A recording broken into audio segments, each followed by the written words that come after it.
Hola, ¿qué tal? Esto es Pase del Desprecio. No se olviden de suscribirse al canal, activar la campanita, dejar su like y comentar, porque hoy toca hablar de Alianza Lima, pero no desde la euforia fácil ni desde el humo de siempre. Hoy toca hablar de un equipo que empezó el año rodeado de dudas, golpes y ruido, que terminó encontrando algo que en Matute se venía extrañando demasiado, una respuesta.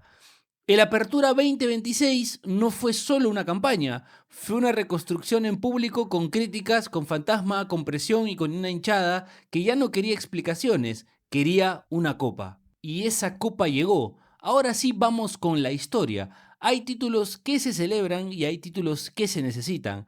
Este fue de los que se necesitan. Porque Alianza Lima no llegó a la Apertura 2026 caminando sobre pétalos, llegó arrastrando fantasmas, cuentas pendientes, heridas abiertas y esa ansiedad que en Matute se conoce demasiado bien. La de mirar la tabla, mirar el banco, mirar al rival, mirar al cielo y pensar otra vez no. 3 años sin levantar una corona oficial, 3 temporadas viendo cómo otros festejaban, 3 años en los que la palabra proceso pasó de promesa institucional a insulto de tribuna. Y encima con el eco de Gorosito todavía flotando por la victoria. Ese fantasma del técnico que jugó a no perder y terminó perdiéndolo todo. Ese aroma a oportunidad desperdiciada que se queda pegado en las paredes de Matute como humedad vieja. Pero antes de que rodara la pelota, Alianza ya estaba metido en su primera final, sobrevivir al caos. La pretemporada explotó antes del primer partido. Carlos Zambrano, Sergio Peña y Miguel Trauco fueron separados de manera indefinida tras una denuncia en Uruguay. 3 nombres de peso, 3 futbolistas llamados a sostener el año afuera del plantel. No por lesión, no por bajo rendimiento, no por decisión táctica, por una crisis que golpeó al club en lo deportivo, en lo institucional y en lo emocional. Alianza no empezaba el campeonato, empezaba apagando incendios. Franco Navarro tuvo que salir a hablar de refuerzos urgentes, de soluciones rápidas, de reconstrucción sobre la marcha. El plantel llegaba tocado, el ambiente llegaba turbio y la hinchada llegaba como casi siempre entre la ilusión y la sospecha. Y en medio de todo eso apareció Pablo Guede. Un argentino sin recorrido en el fútbol peruano, aterrizando en un club que, como todo equipo grande, no suele tener paciencia ni cuando gana, heredando un plantel golpeado y con la Libertadores encima desde la primera semana. Su misión era clarísima desde diciembre: cortar la sequía, volver a campeonar, devolverle a Alianza algo que se había vuelto más urgente que deseado. Fácil de decir, difícil de hacer cuando el año empieza con el club roto antes de jugar. Y entonces llegó la Libertadores. Alianza Lima, con un plantel valorizado en casi 14 millones de euros, quedó eliminado ante 2 de Mayo, un equipo que jugaba por primera vez en su historia ese torneo. La ida fue un golpe seco, derrota 1-0. La vuelta en Matute fue una de esas noches que parecen escritas por alguien que odia al hincha aliancista con oficio, paciencia y mala leche. Eric Castillo falló un penal que para muchos hinchas y periodistas debió patear Paolo Guerrero. Después llegó el golazo de Luis Advíncula. Matute volvió a creer. La serie parecía empujarse hacia los penales. Pero cuando el estadio ya estaba preparando el sufrimiento clásico, Brian Ayala puso el empate desde los 12 pasos. Y ahí quedó Alianza, eliminado. Con penal errado, con Matute atónito, con el rival celebrando en casa ajena y con esa sensación de que la película se repetía. Otra vez el continente, otra vez el golpe, otra vez el club caminando sobre cáscaras de huevo. Después vino el ruido, rumores de salida, versiones de crisis, nombres de posibles reemplazos. La prensa pidió la cabeza de Guede, un sector de la hinchada también. El empate ante Alianza Atlético en Trujillo terminó de llenar el balde. Pero Guede no se cayó y respondió como responden los tipos que están convencidos de lo que están construyendo. El técnico entendía que el ambiente estaba cargado, pero también leía otra cosa, que tanto ruido alrededor del equipo no era casual. Para él había una mezcla de fuego interno y temor externo, de gente que podía estar queriendo moverle el piso desde adentro y de rivales que empezaban a ver a Alianza demasiado fuerte para dejarlo trabajar tranquilo. No era soberbia, era diagnóstico. Mientras el humo de la Libertadores seguía saliendo por las ventanas, el torneo local empezó a contar otra historia. Desde el plantel también había una lectura clara. A Guede lo estaban castigando demasiado rápido. No le habían dado ni un mes de trabajo y ya le estaban pidiendo explicaciones como si llevara 3 años en el cargo.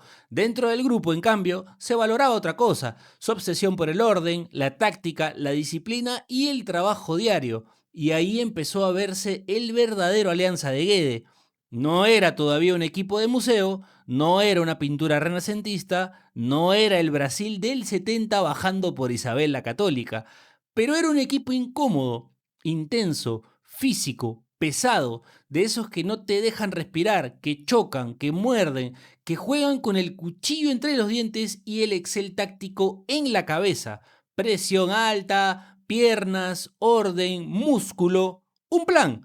Y en el fútbol peruano, tener un plan ya es casi una extravagancia europea. Hay una noche que lo dijo todo. Llegó la fecha 11 y Alianza hizo historia. En Matute contra Cusco FC aplicó las 3G del fútbol. Ganó, gustó y goleó. Pero no goleó así nomás. No fue un 3-0 administrativo, de esos que uno archiva con highlights y una sonrisa moderada. Fue un 8-0, 8, a un subcampeón vigente convertido en comparsa de una exhibición blanqueazul. Gaibor marcó al 15 y al 33, Castillo al 17, al 45 y al 56, Guerrero al 47, Cantero al 59, Vélez al 79. 8 goles no son solo 8 goles, son un comunicado, una carta notarial, un acá estamos, escrito con un marcador grueso en la frente del campeonato. El plan de Guede quedó reflejado en números obscenos: 13 remates al arco, 8 goles, eficacia, intensidad y una voracidad que Alianza venía extrañando desde hace rato. Paolo Guerrero, tantas veces discutido, tantas veces dado por terminado, apareció donde aparecen los goleadores que todavía tienen memoria diaria, en el lugar correcto, en el momento exacto. Recibió de Castillo, definió por encima del arquero, esperó al VAR y celebró como quien todavía tiene cosas que decir. Pero esa noche también confirmó otra cosa: el equipo ya no dependía de un solo nombre. Duarte, obligado a responder tras la lesión de Vizcarra, sostuvo el arco con una seguridad que no siempre se ve en quien entra a reemplazar a un titular de peso. Eric Castillo se convirtió en el golpe más directo del ataque, el goleador del equipo, el tipo capaz de romper partidos con potencia, velocidad y una diestra o zurda que venía firmando recibos. Renzo Garcés, desde la defensa, apareció como un segundo goleador blanqueazul, recordando que un campeón también se construye con centrales que defienden y lastiman en el área rival. Y Pavés le dio al medio esa mezcla de oficio, fricción y jerarquía que no sale en todos los resúmenes, pero que explica por qué un equipo gana segundas pelotas, partidos cerrados y campeonatos. Desde esa noche, el Apertura empezó a tener dueño.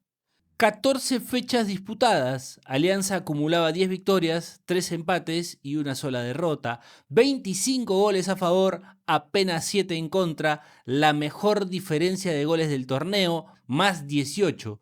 Eso ya no era suerte, eso ya no era racha, eso era un sistema funcionando. Era un equipo que había aprendido a golpes, que si el continente te vuelve a escupir en la cara, al menos el torneo local no se puede regalar, no otra vez, no con esta camiseta, no con esta hinchada esperando desde hace 3 años. Los Chancas, llegados desde Andahuayla sin el cartel de nadie, fueron el único equipo que le hizo sombra durante varias fechas. Y hay que decirlo, pelearon de verdad. Su propio comando técnico había instalado una idea honesta. No tenían obligación histórica de salir campeones, pero sí la responsabilidad de competir hasta el final, y compitieron. Pero Alianza nunca los dejó entrar del todo a casa. El sábado 16 de mayo, los blanquiazules vencieron 1-0 a Cienciano del Cusco y se afirmaron en la punta. Marco Guamán marcó el único gol en el segundo tiempo, aprovechando la superioridad numérica tras la expulsión de Renzo Salazar. Después apareció la reacción conocida de siempre: cuando no se puede explicar la derrota desde el campo, se intenta ensuciarla desde el micrófono. Se habló del partido armado, de suspicacias, de un campeonato condicionado, clásico. Cuando no se puede con el rival en la cancha, se intenta desde la conferencia. Con ese resultado, la definición quedó servida para el 23 de mayo. Alianza contra los Chancas en Matute, con el título en juego, con la hinchada adentro, con la ansiedad afuera, con la historia mirando desde la popular, como tenía que ser. Ese día, la victoria amaneció como amanecen los barrios cuando presienten una vuelta olímpica, con ruido, con fe y con esa ansiedad hermosa que solo aparece cuando la copa está cerca. Pero todavía falta hacer el trámite más difícil, ganarla. Las calles cercanas al Alejandro Villanueva fueron un carnaval blanqueazul. Isabel la Católica, los pasajes hacia Matute, las esquinas de siempre, los puestos de camiseta, las familias enteras con la piel pintada de Alianza. Nadie iba solo al estadio. Iban con sus viejos, con sus hijos, con sus muertos, con los títulos que no llegaron y con los domingos que dolieron, porque un título nunca lo gana solamente el equipo que juega, también lo gana el hincha que volvió después de la vergüenza, el que puteó, el que dudó, el que pidió cambios, el que no entendía nada, pero igual compró entrada, el que dijo, este año tampoco, y terminó abrazado a un desconocido, y el equipo respondió como debía responder. Al minuto 12, Jairo Vélez aprovechó un error en salida de los Chancas y definió de zurda. 1-0. Matute rugió. Al minuto 27, Eric Castillo agarró la pelota, aceleró como si tuviera cuentas personales y sacó otro zurdazo para el segundo. 2-0. Ahí la copa ya no estaba cerca, la copa estaba sentada en la tribuna con camiseta blanqueazul esperando que alguien la llamara por su nombre. Y entonces apareció el señor Renzo Garcés, el central que había sido uno de los nombres propios de la apertura, el defensor que no solo sostuvo atrás, sino que también apareció arriba como segundo goleador del equipo. En la tarde del título también tenía que dejar su firma. Garcés marcó el tercero, 3-0. Ahora sí, partido liquidado, campeonato sentenciado y Matute convertido en una olla blanqueazul. Lo que vino después ya no fue tensión, fue administración, fiesta y confirmación de algo que el campeonato había venido diciendo fecha a fecha. Este equipo fue el mejor, no el más perfecto, no el más lírico, no el más simpático, el mejor, que es distinto y bastante más importante. 3 años esperando. Meses de caos, denuncias, bajas, críticas, eliminación internacional, rumores de salida y pedidos de renuncia. Un entrenador que llegó sin crédito y terminó ganándose respeto a punta de trabajo. Un plantel que perdió piezas importantes antes de empezar y aún así construyó la mejor diferencia de goles del torneo. Desde el entorno íntimo también se fue instalando una idea. Lo de Guede necesitaba tiempo. El plantel fue entendiendo lo que quería el técnico, se fue adaptando a su manera de competir y partido a partido empezó a demostrarlo en la cancha.